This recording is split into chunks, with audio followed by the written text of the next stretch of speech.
Admiral Zexithara stood before the holographic display, her 6 arms moving in precise coordination as she manipulated the tactical projections. The Confederation's most decorated military commander had spent 3 decades perfecting the art of warfare, her reptilian features hardened by countless victories across 17 star systems. Today she faced her greatest challenge yet, the impending invasion of the hegemony's core worlds. "The fleet positioning is optimal," she declared, to her assembled staff officers, each representing a different species within the Galactic Confederation. "We have overwhelming numerical superiority: 2,847 dreadnoughts, 8,340 cruisers, and 24,000 support vessels. The enemy cannot possibly withstand such force." A low murmur of agreement rippled through the war room. The Tyrillian officers clicked, their mandibles approvingly, while the gaseous ethereals pulsed with confident blue light. Even the usually pessimistic Chronari nodded their bulbous heads.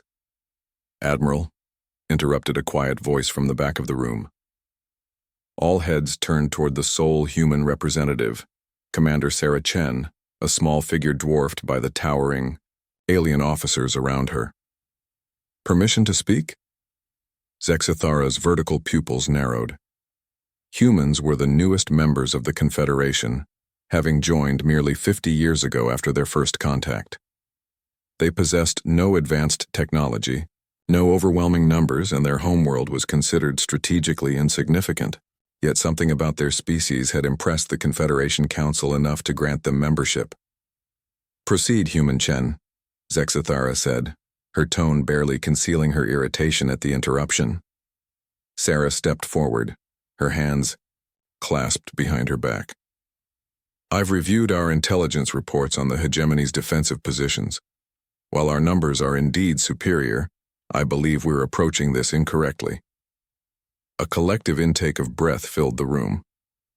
Several officers' facial features contorted in expressions ranging from amusement to outrage. No junior officer, especially not from such a primitive species, questioned Admiral Zexithara's tactical assessments. "Explain yourself," the Admiral said coldly. Sarah activated her personal data pad, projecting a simplified version of the battlefield. "The hegemony isn't stupid. They know we're coming, and they know our numbers. They've had 6 months to prepare for exactly this kind of frontal assault, which is why we shall crush them swiftly," rumbled General Korath, his stone-like features grinding against each other.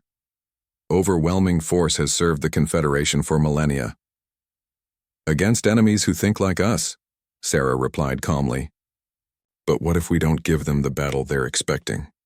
She manipulated her projection, showing the enemy's fortified positions. "Look at their defensive setup. They've concentrated everything around their 3 most valuable systems, creating impenetrable fortress worlds. They want us to attack these positions because they know we'll take massive casualties."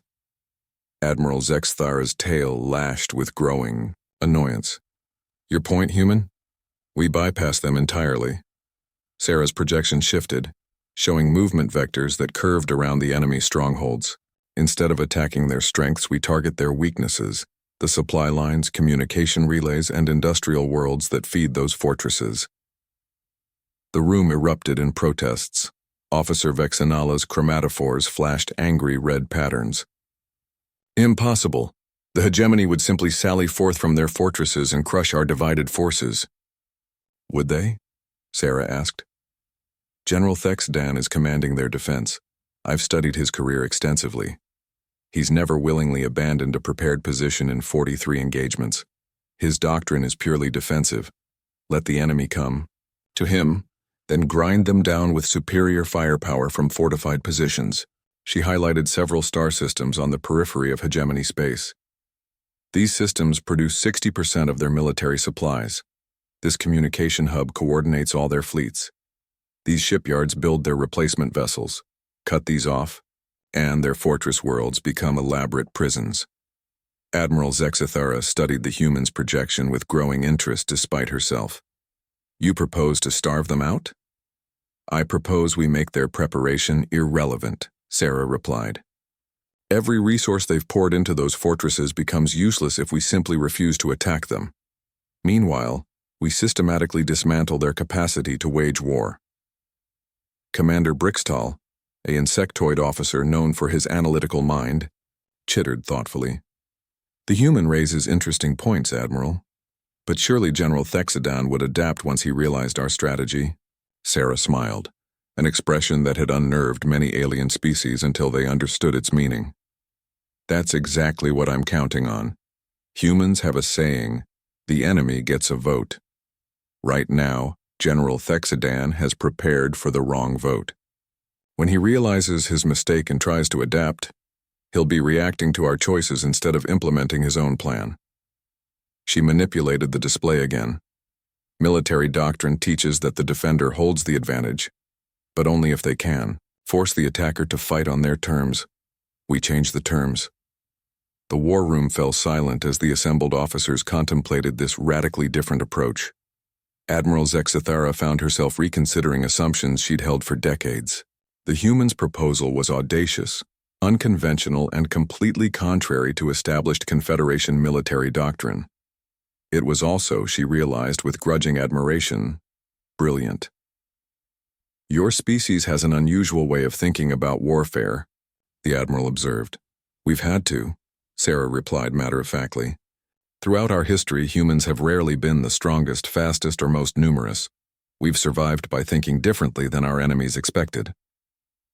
Admiral Zexithara's 6 arms moved in complex patterns as she modified the tactical display, incorporating Sarah's suggestions. The other officers watched in fascination as the rigid battle plan transformed into something fluid and unpredictable. Very well, Human Chen, the Admiral said finally. We shall attempt your strategy, but if this fails, Sarah interrupted respectfully, the responsibility is mine. But Admiral, I believe you'll find that sometimes the best way to prepare for war is to make sure you're not fighting the battle your enemy wants you to fight. As the briefing continued and the new plan took shape, Admiral Zexithara reflected on an uncomfortable truth. In all her years of military service, she had indeed prepared for war.